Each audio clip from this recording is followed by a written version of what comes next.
back to Tour Truck Tuesday. We are in the thick of it. It is major season. What a result that was last week at LACC. The winner had a counterbalance putter.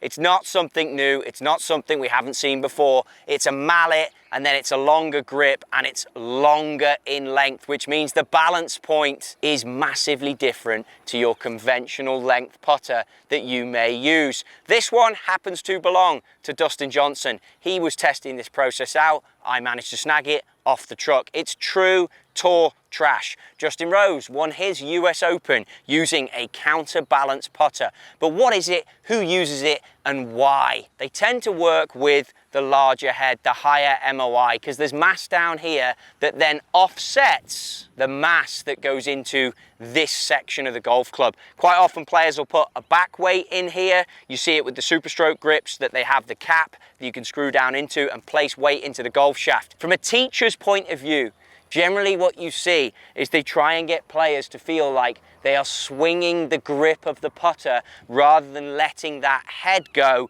and really adding a force that's not needed, or over releasing it, or losing control. It takes their awareness to the grip opposed to being on the head. If you struggle with your putting, quite often having a heavier putter overall is going to help you when it comes to feel, when it comes to staying down on the short ones and just rolling it in and keeping your cadence, keeping your motion. Quite often the heavy putter will allow that, but this counterbalance, this feel in the grip, is a different feel altogether. When the greens get slick, if you get edgy, if you get nervous, having the counterbalance is good because it takes the attention away from the strike.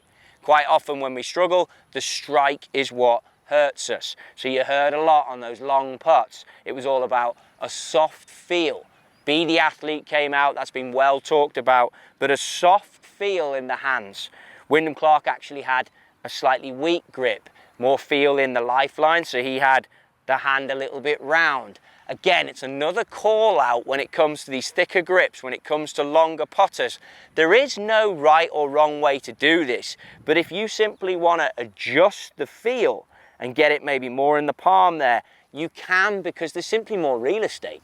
If you want to switch and go to a claw, you can. If you want to maybe split the grip or do whatever, when you've got more real estate to find what it takes for you to hold one. If you want to stand taller, like we heard Scheffler talk about, you can then do that and roll it in. If you want to get over it and into your posture, you can do that. But the theory behind it is about swinging the grip. It's about feeling the weight in your hands and getting a different feel for the club overall. Be sure when you walk into a store and you're feeling out the counterbalanced option you might want, be sure that it's a length that works for you. This one was built for Dustin. It's not as long as you might think. It's 36 inches, so it's easy to give yourself space here.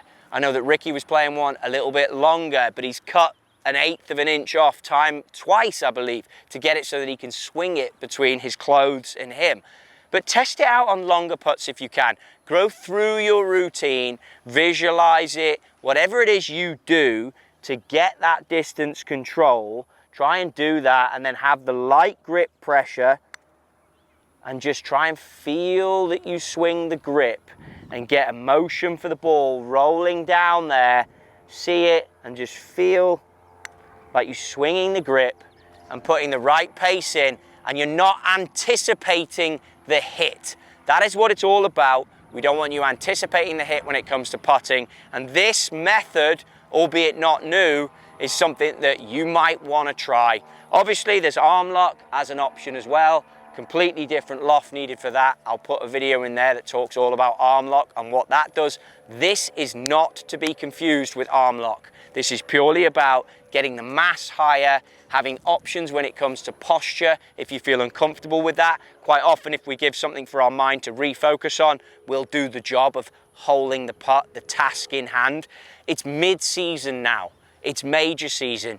Don't get caught down too much in technique. Let's start being the artist. But if your season's off to a poor start and you want to try something out that's got more mass in the head, more mass in the grip, and it's a totally different feel, just to put some energy into your putting for the season, a counterbalance putter could be the way for you to go. Check out the links below. I'll bang them all there to the Spider family. And if you like what you're seeing, as always, be sure to subscribe and follow and keep it flowing.